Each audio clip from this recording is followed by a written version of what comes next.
Martha యేసయ్య దగ్గరికి వచ్చి తొందరపాటుగా మాట్లాడిన మాటలను బట్టి మార్త మరియ చేస్తున్న ఉత్తమమైన దానిని కూడా ఒక వ్యర్థమైన దానిగా నిర్ణయించుకుంది.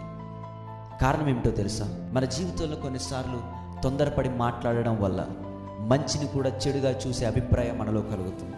కాబట్టి గుర్తుపెట్టుకోండి, తొందరపాటుతో ఎవరితోనూ మాట్లాడుతున్నావో, ఎలా మాట్లాడుతున్నావో ఆలోచించు.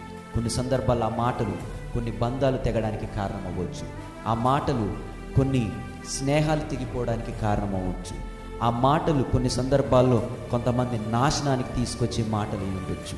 కాబట్టి ఆలోచించి మాట్లాడడం అనేది చాలా ప్రాముఖ్యం.